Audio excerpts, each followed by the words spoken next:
Écoute cette vidéo pour arrêter de passer pour un imbécile au bureau de vote. Salut, moi je m'appelle Marie-Ange, ici on parle droit, actualité et culture de l'esprit. Si ça t'intéresse, abonne-toi. Pour avoir été témoin de nombreuses erreurs au sein du processus électoral, j'ai décidé de faire une petite vidéo pour que tu arrêtes de passer pour un idiot quand tu vas voter.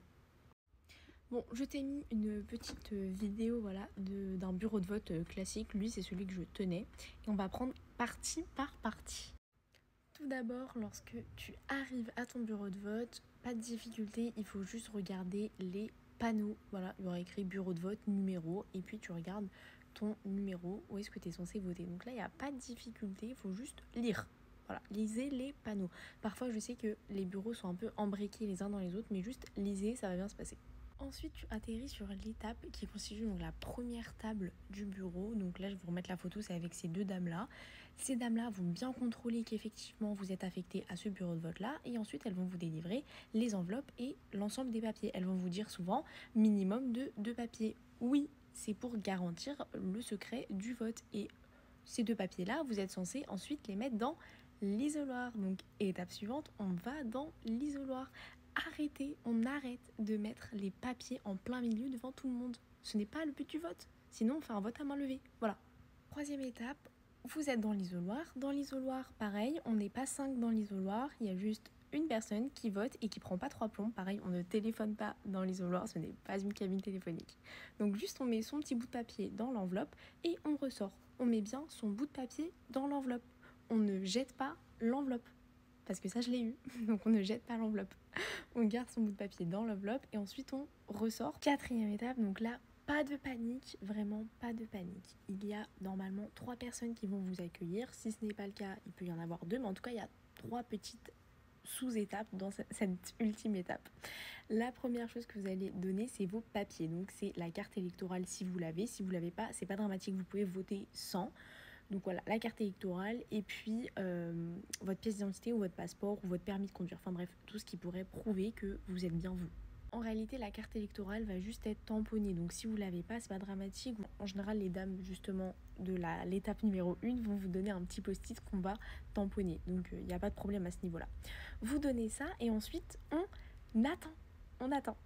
Parce que vous n'allez pas mettre votre enveloppe tout de suite dans l'urne. Non, non, non.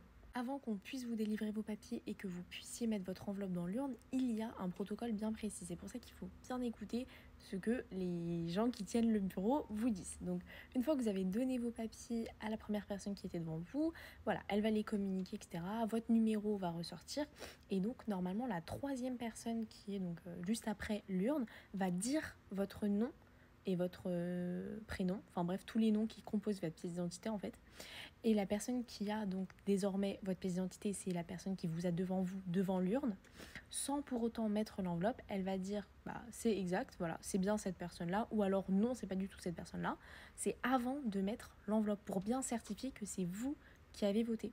Et une fois que la personne a dit exact, en général, elle va vous ouvrir la petite encoulure qui permet de faire glisser l'enveloppe dans l'urne, et c'est à ce moment-là que vous faites glisser dans l'enveloppe dans l'urne. Et là, il y a le fameux à voter. Pareil, ce n'est pas vous qui dites à voter, mais c'est bien le président, donc la personne qui est devant l'urne. Pareil, une fois que vous avez fini de voter, on ne court pas sur ces papiers, vous en faites pas. Nous aussi on a nos papiers, on va pas vous voler, mais il faut d'abord aller signer auprès de la personne qui a dit votre nom. Voilà, une fois que vous avez signé, on vous délivre les papiers. Ça évite en fait que les personnes s'en aillent sans signer parce que nous ensuite on comptabilise des signatures. Donc si on n'a pas votre signature, pour nous c'est comme si vous n'avez pas voté, mais pour autant il y aura votre enveloppe. Donc là ça fait problème, vous voyez ce que je veux dire ? Donc voilà, on se précipite ça sur ces papiers, on va signer et ensuite on va vous redonner vos papiers et on va dire bonne journée. J'espère que ces petits conseils t'auront été utiles. Bon, en réalité, ne t'en fais pas, même si vous passez pour des imbéciles, c'est pas très grave, on est là pour ça justement.